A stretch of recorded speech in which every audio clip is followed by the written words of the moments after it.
ദൈവനാമം മഹത്വപ്പെടട്ടെ. അവരുടെ അവസാനം നാശം, അവരുടെ ദൈവം വയറ്. ലജ്ജയായതിൽ അവർക്ക് മാനം തോന്നുന്നു. അവർ ഭൂമിയിലുള്ളത് ചിന്തിക്കുന്നു. നമ്മുടെ പൗരത്വമോ സ്വർഗത്തിലാകുന്നു. അവിടെ നിന്ന് കർത്താവായ യേശുക്രിസ്തു രക്ഷിതാവായി വരുമെന്ന് നാം കാത്തിരിക്കുന്നു എന്ന ഫിലിപ്പിയ ലേഖനം 3-20 നമ്മുടെ സ്വർഗീയ പൗരത്വം എന്ന ചിന്താവിഷയം നൽകുന്ന ഉൾക്കാഴ്ചകൾ പരിശോധിക്കാം. സ്വർഗീയ പൗരത്വം എന്നതിലൂടെ സ്വർഗരാജ്യത്തിൻ്റെ പൗരത്വമാണ് ഉദ്ദേശിക്കുന്നത്. അതായത് ഭൂമിയിൽ ജീവിച്ച് സ്വർഗത്തെ പ്രതിഫലിപ്പിക്കുക. അതിലൂടെ കർത്താവിൻ്റെ രണ്ടാമത്തെ വരവോടുകൂടി ഉണ്ടാകുന്ന സ്വർഗരാജ്യത്തിൻ്റെ പൂർണ്ണതയിൽ അവകാശം നേടുക. നാം ഈ ലോകത്ത് ജീവിക്കുന്നവരാണെങ്കിലും നമ്മുടെ ആത്മീയ വിലാസം സ്വർഗത്തിലാണ്. ക്രിസ്തുവിൽ വിശ്വസിക്കുന്ന ഓരോരുത്തരും സ്വർഗരാജ്യത്തിൻ്റെ പൗരന്മാരാണ്. ഈ പൗരത്വം നമുക്ക് വലിയൊരു പദവി മാത്രമല്ല, വലിയൊരു ഉത്തരവാദിത്വം കൂടിയാണ് നൽകുന്നത്. ആ ഉത്തരവാദിത്തങ്ങൾ എന്തൊക്കെയെന്ന് നമുക്ക് പരിശോധിക്കാം. അതിലൊന്നാമത്തേത് ഉയർന്ന ചിന്താഗതിയും നമ്മിലുള്ള നിയന്ത്രണവുമാണ്. നമ്മുടെ പൗരത്വം സ്വർഗത്തിലായതുകൊണ്ട് നമ്മളെ നിയന്ത്രിക്കുന്ന ഘടകം ഈ ലോകത്തിലെ നിയമങ്ങളോ ഭൗതികമായ ആഗ്രഹങ്ങളോ അല്ല. ഉയരത്തിലുള്ള ദൈവഹിതമാണ് നമ്മുടെ ജീവിതത്തെ നിയന്ത്രിക്കേണ്ടത്. ഭൂമിയിലുള്ളതല്ല, ഉയരത്തിലുള്ളത് ചിന്തിപ്പീൻ എന്ന കൊലോസ്യ ലേഖനം 3:2 വചനം നമ്മെ ഓർമ്മിപ്പിക്കുന്നത് ഇതാണ്.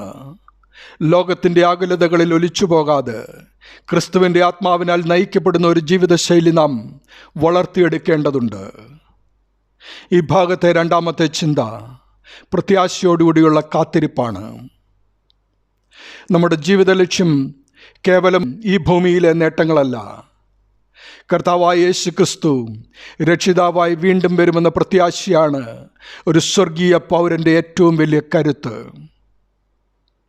നമ്മുടെ ഈ താഴ്ചയുള്ള ശരീരത്തെ ക്രിസ്തു തൻ്റെ മഹത്വമുള്ള ശരീരത്തോട് അനുരൂപമായി രൂപാന്തരപ്പെടുത്തും എന്ന വാഗ്ദാനം പ്രതിസന്ധികളിലും തളരാതെ മുന്നോട്ട് പോകുവാൻ നമുക്ക് പ്രത്യാശ നൽകുന്നു. മൂന്നാമത്തെ ചിന്ത ഉത്തരവാദിത്തമുള്ള പ്രവർത്തനമാണ്. സ്വർഗീയ പൗരന്മാരാകുക എന്നാൽ ഈ ലോകത്തോട് മുഖം തിരിച്ചു നിൽക്കുക എന്നല്ല അർത്ഥം.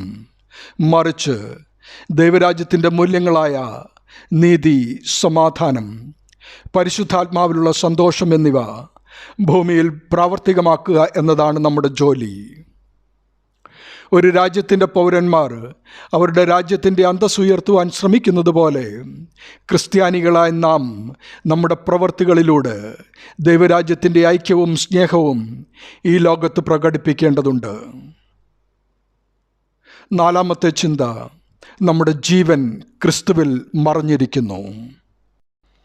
ദൈവരാജ്യത്തിൽ വസിക്കുന്ന നമ്മുടെ ജീവിതം ഇപ്പോൾ ക്രിസ്തുവിനോടുകൂടെ ദൈവത്തിൽ മറഞ്ഞിരിക്കുന്നു. അതിനാൽ ലോകത്തിൻ്റെ പദവികളോ അംഗീകാരങ്ങളോ അല്ല നമ്മുടെ യഥാർത്ഥ സ്വത്വം നിർണയിക്കുന്നത്. ക്രിസ്തു വെളിപ്പെടുമ്പോൾ നമ്മളും അവനോടുകൂടെ തേജസ്സിൽ വെളിപ്പെടുമെന്ന ബോധ്യം എപ്പോഴും നമ്മുടെ ഉള്ളിലുണ്ടാവണം. ഈ വേദഭാഗത്തെ ആസ്പദമാക്കി ഒരു ആത്മപരിശോധന ആവശ്യമാണ്. ദൈനംദിന തീരുമാനങ്ങൾ എന്തിനെ അടിസ്ഥാനമാക്കിയുള്ളതാണ്?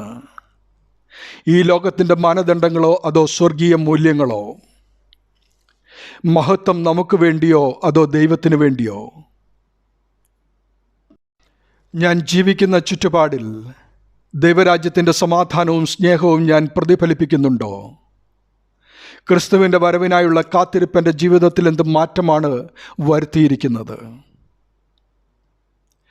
സ്വർഗീയ പൗരന്മാരായ നമുക്ക് ഈ ലോകം ആത്മീയ യാത്രയിലെ ഒരു ഇടത്താവളം മാത്രമാണ്.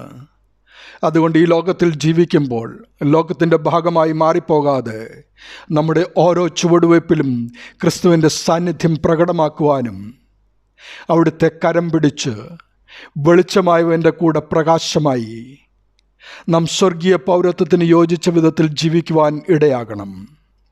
അതാണ് ക്രിസ്തു നമ്മെക്കുറിച്ച് ആഗ്രഹിക്കുന്നത്. ദൈവം നമ്മെ അതിന് സഹായിക്കട്ടെ. ദൈവനാമം മഹത്വപ്പെടട്ടെ. ആമീൻ.